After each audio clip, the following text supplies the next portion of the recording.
Assalamualaikum warahmatullahi wabarakatuh, Bapak Ibu guru hebat. Di video ini Ibu akan menyampaikan tentang diseminasi dan praktek cooking topik asesmen pembelajaran digital.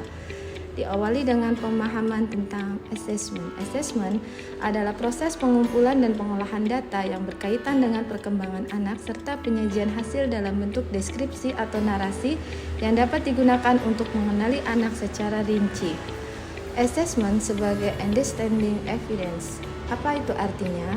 Di sini menempatkan assessment sebagai salah satu bukti untuk memahami proses pembelajaran yang akan, sedang, dan dilaksanakan. Assessment sebagai proses pengumpulan dan pengolahan informasi untuk mengetahui kebutuhan belajar, perkembangan, dan pencapaian hasil belajar peserta didik. Tujuan utama assessment. Tujuan utama assessment pada kurikulum Merdeka adalah untuk menilai sejauh mana peserta didik telah mencapai kompetensi yang telah ditetapkan. Kompetensi di sini mencakup keterampilan, pengetahuan, dan sikap yang harus dimiliki oleh peserta didik.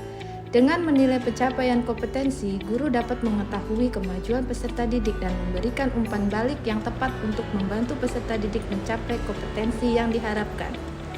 Sekarang apa kurikulum dengan asesmen? Keterkaitan kurikulum dengan asesmen. Salah satu tujuan asesmen adalah untuk mendapatkan informasi apakah tujuan pembelajaran telah dicapai dengan baik dan strategi apa yang bisa dilakukan untuk menjadikannya lebih baik lagi. Tujuan pembelajaran ini tentunya berkaitan dengan kompetensi yang diharapkan pada kurikulum. Asesmen yang melibatkan murid secara aktif. Secara umum, terdapat 3 pendekatan asesmen yang bisa diterapkan sesuai kebutuhan. Yang pertama, asesmen diagnostik, asesmen formatif, dan asesmen sumatif. Mari kita pahami satu persatu. Asesmen diagnostik merupakan asesmen yang di awal pembelajaran atau memasuki topik baru untuk mengetahui kapasitas murid di kelas. Yang kedua, asesmen formatif. Asesmen formatif merupakan asesmen yang terintegrasi dengan proses pembelajaran yang lebih mampu melibatkan dan melihat kemajuan belajar murid yang lebih mendalam. Yang ketiga adalah asesmen sumatif. Asesmen sumatif dilakukan di akhir pembelajaran materi untuk menguatkan konfirmasi capaian hasil belajar peserta didik.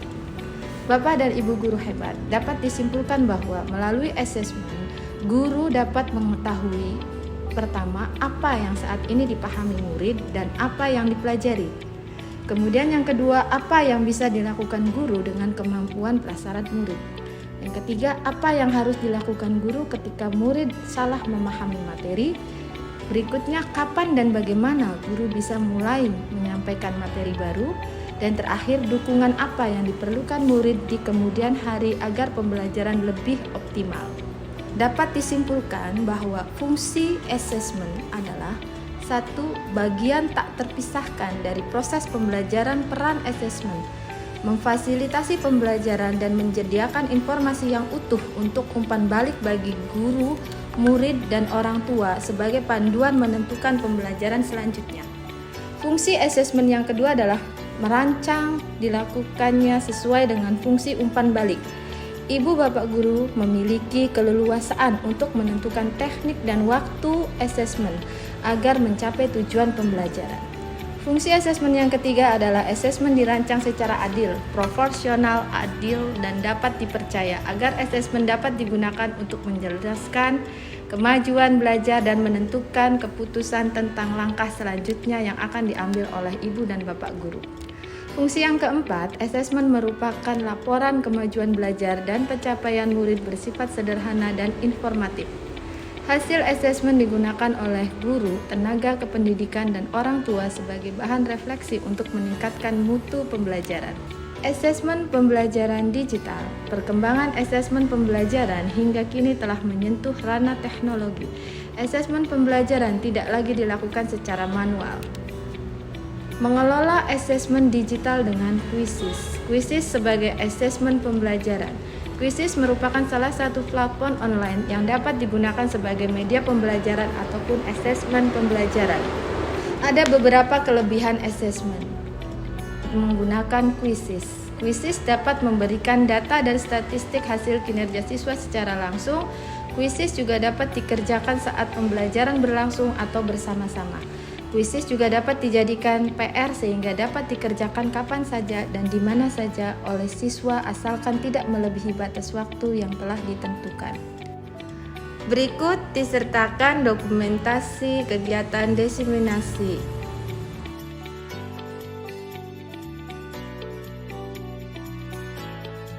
Selanjutnya, video praktek cooking model Tirta.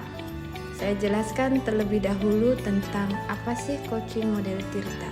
Cooking model Tirta adalah proses cooking yang menerapkan langkah-langkah sebagai berikut. T sebagai tujuan, I identifikasi masalah, R rencana aksi, dan T tanggung jawab. Tirta sendiri memiliki arti air. Proses cooking model Tirta dilakukan mengalir seperti air sehingga cooking bisa mendapatkan penyelesaian masalah dari pemikirannya sendiri. Di video ini saya sebagai coach dan sebagai coachnya adalah Ibu Helen Sundani. Mari kita simak bersama. Jadi gini Bu, ada yang Helen mau tanyakan, yaitu tentang asesmen yang berpihak terhadap murid. Seperti apa ya Bu? Oh baik, asesmen yang berpihak terhadap murid itu adalah asesmen yang dilakukan secara menyeluruh, di mana asesmen di sini ditempatkan sebagai pengolahan informasi. Informasi di sini adalah untuk mengetahui kebutuhan pembelajaran peserta didik, di mana perkembangan dan pencapaian hasil belajar secara utuh dari peserta didik itu akan dapat terlihat. Jadi bukan hanya sekedar menilai pengetahuannya saja, tapi di dalamnya itu adalah kenapa dikatakan secara utuh, artinya bukan hanya pengetahuannya saja di sini, tapi juga keterampilan itu ada penilaian, sikap juga harus dinilai dari peserta didik secara utuh. Kalau proses asesmen yang sudah saya terapkan, apakah sudah tepat belum ya? Nah di sini nih, Ibu mau tahu dulu asesmen yang Bu Helen sudah terapkan itu seperti apa di kelas. Jadi saya selama ini proses pembelajaran yang saya lakukan itu masih menggunakan latihan soal itu di papan tulis, terus menggunakan kertas dan pensil seperti itu. Berbasis kertas pensil ya berarti? Iya. Kira-kira saat proses latihan atau ulangan harian di kelasnya Helen itu berarti seringnya menggunakan media apa tuh? Menggunakan papan tulis, pensil, kertas, hanya itu saja Bu. Oh gitu, jadi masih sangat manual ya? Iya. Menurut Ibu sih sudah bagus, itu tidak salah, tapi banyak potensi yang bisa kita kembangkan ya dengan paradigma sekarang, seperti misalnya penggunaan digitalisasi asesmen. Oh iya Bu, waktu itu kan saya tertarik dengan pemaparan Ibu tentang asesmen pembelajaran digital. Boleh tolong dijelaskan tidak Bu? Waktu diseminasi di atas ya, Iya. kan Ibu sempat melakukan diseminasi dengan beberapa guru di sini tentang digitalisasi pembelajaran. Jadi asesmen pembelajaran digital itu singkatnya adalah merupakan salah satu langkah pengemasan asesmen supaya lebih menarik, jadi tidak manual lagi, karena seiring dengan perkembangan teknologi itu sudah makin pesat sehingga asesmen yang dilakukan secara manual itu bisa dikatakan dalam tanda kutip ketinggalan zaman. Apalagi untuk Bu Helen yang masih muda ya, jadi mungkin lebih banyak lagi mengeksplor bagaimana sih asesmen pembelajaran digital itu.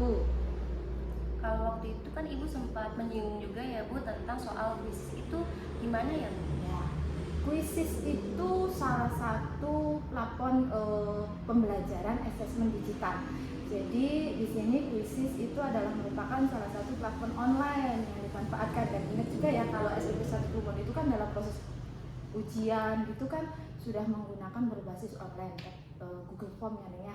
Nah, salah satu yang lainnya itu adalah dengan Quizizz, di mana proses asesmen pembelajaran di sini memiliki beberapa kelebihan. Jadi ada beberapa kelebihan Quizizz di sini.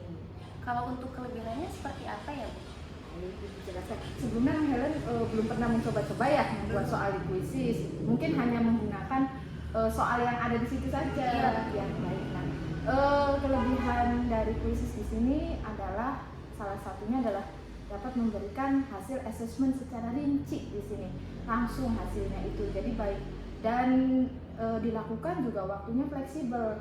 Kalau Neng Helen mau menjadikan kuisis ini misalnya dalam proses pembelajaran untuk latihan soal bisa, atau untuk PR juga bisa. Jadi sangat fleksibel sekali dan tampilan-tampilan di situ pun sangat menarik untuk anak-anak, jadi tidak monoton. Nah, seperti itu ya Bu ya. Terima kasih ya Bu. Mungkin kedepannya saya akan coba ulik lagi. Mungkin nanti ada yang saya kurang paham, nanti akan tanyakan lagi kembali begitu. Oke. Mungkin itu saja Bu. Terima Sama-sama. kasih. Demikian video diseminasi dan praktek coaching topik asesmen pembelajaran digital. Semoga video ini dapat bermanfaat untuk Bapak Ibu guru hebat di luar sana. Terima kasih. Assalamualaikum warahmatullahi wabarakatuh.